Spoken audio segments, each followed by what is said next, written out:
Bismillahirrahmanirrahim. Assalamualaikum warahmatullahi wabarakatuh. Sobat-sobat, kita bersama lagi di channel saya dalam dakwah Islam pencerahan. Sobat-sobat, baik yang pro maupun yang kontra dengan dakwah Islam pencerahan saya, betapa gigihnya mereka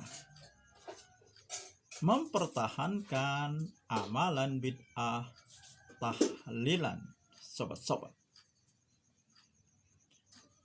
Seakan-akan ini adalah hal yang utama, seolah-olah ini perintah,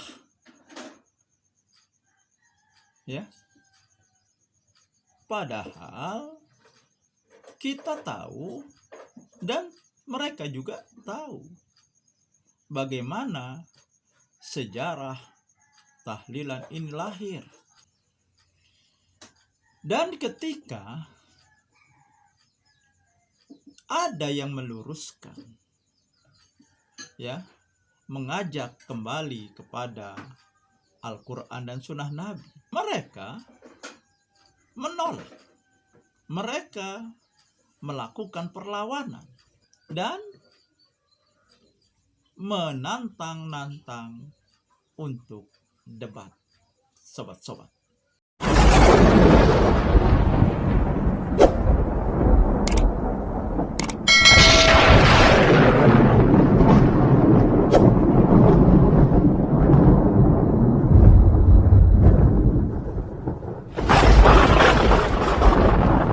Menantang live, menantang diskusi.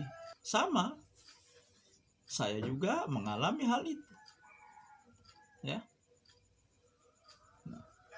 Tetapi herannya, sekarang nih sepi, sobat-sobat.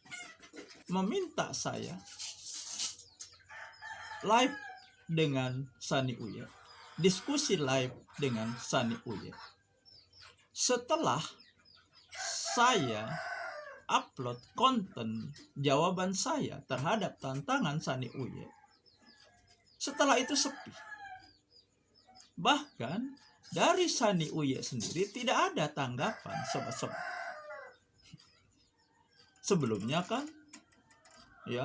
para komentator, Ustadz Ahdi Afandi, bahkan Sani Uye sendiri menantang untuk live diskusi. Tetapi setelah saya upload konten saya yang ini, sobat-sobat, tidak ada satupun komentator yang bersuara. Kenapa seperti itu? Nah, sobat-sobat, mungkin mereka menyadari tidak akan bisa mengalahkan, tidak akan bisa menang. Mungkin juga mereka berkaca kepada perdebatan atau diskusi atau live yang pernah berlangsung antara pendukung dakwah kembali kepada Al-Quran dan Sunnah Nabi dan kelompok mereka.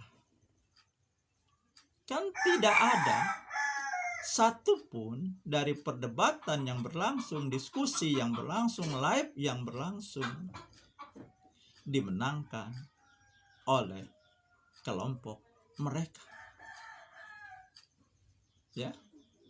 Seperti misalnya live saya dengan Ustadz Ahdi Afandi, dibantu dengan beberapa kawan-kawannya.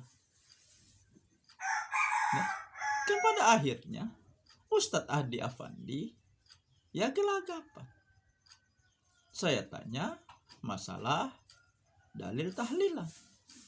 Dia hanya muter-muter, berkutat, ya, di masalah sujud sahwi. Ya, itu ketika live berlangsung. Padahal saya sudah jawab, tapi dia muter-muter.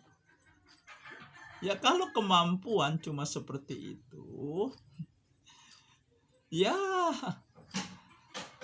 kalau bahasa remaja itu cemen. Begitu juga perdebatan-perdebatan lain. Dan inilah yang mungkin menyebabkan ketika saya jawab langsung sepi, ya, komentar-komentar, ya, yang menganjurkan atau menyuruh mendorong saya untuk diskusi, debat, atau live dengan Sani Uye. Bahkan Ustadz Afandi yang pernah juga ingin memfasilitasi live diskusi atau debat saya dengan Sani Uye terdiam, termasuk si Sani Uye sendiri.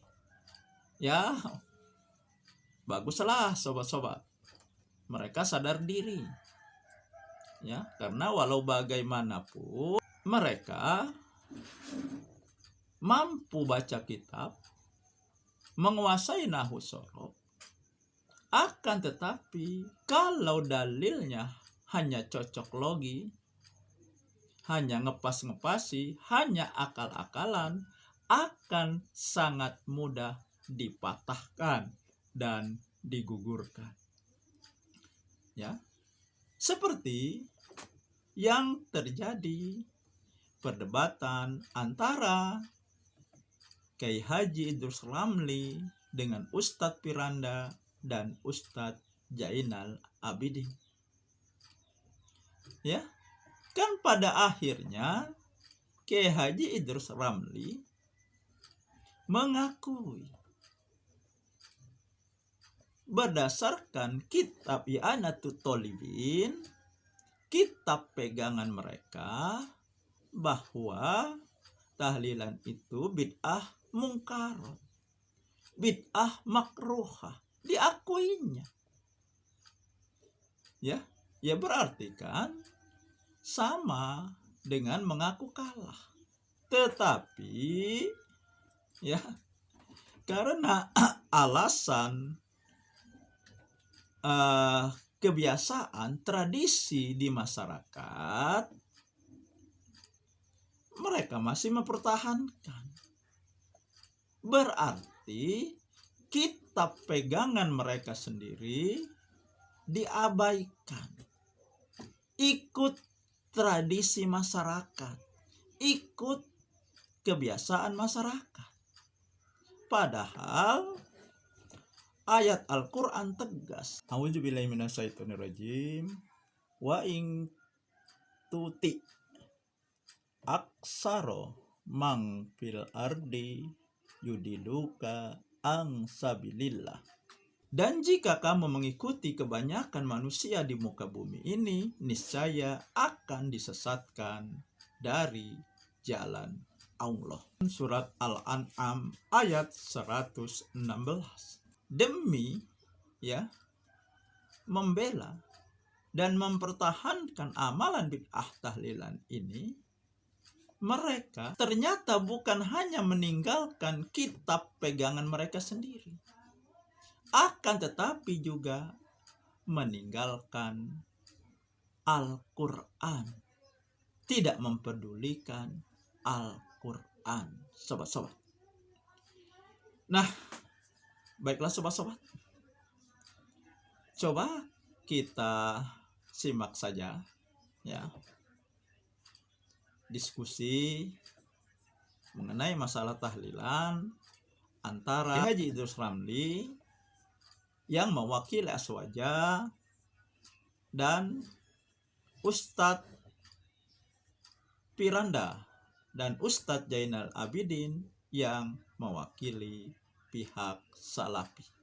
Di dalam kitab I'anatul Talibin, soal masalah tahlilan, saya bacakan dikit. Ya.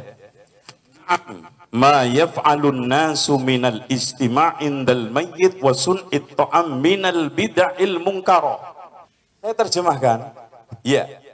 Apa yang dikerjakan oleh orang ketika ngumpul-ngumpul setelah kematian dan membuat makanan termasuk bid'ah mungkaroh yang diberi pahala orang yang melarangnya. Tahlilan ini di dalam kitab I'anatul Talibin bid'ah mungkaroh, dalam sebagian lain dikatakan bid'ah makruhah. Bid'ah makruhah orang yang memerangi akan mendapatkan pahala. Tapi persoalannya ini sudah menjadi budaya, sudah menjadi adat, kalau diperangi malah kita yang dimusuhi oleh orang. Padahal kata para ulama di dalam ada seorang ulama dari mazhab Hambali, ada kitab namanya Al-Adabus Syar'iyyah wal Minahul Mar'iyah, karangannya Ibnu Muflih Al-Maqdisi. Beliau muridnya Syekh Ibnu Taimiyah. Kitab ini diterbitkan oleh pemerintahan Saudi Arabia. Beliau mengatakan la yambaghil khuruj min adatin nas illa fil haram. Tidak sebaiknya keluar dari adat masyarakat selama tidak haram. Tahlil itu selamatan kan tidak haram, hanya makruh. Saya yakin para kiai termasuk Ki Abdullah Fakih ketika keluarganya meninggal, beliau juga tahlilan. Itu bukan tidak tahu dengan isi I'anatul Talibin. Saya yakin beliau hafal semua itu.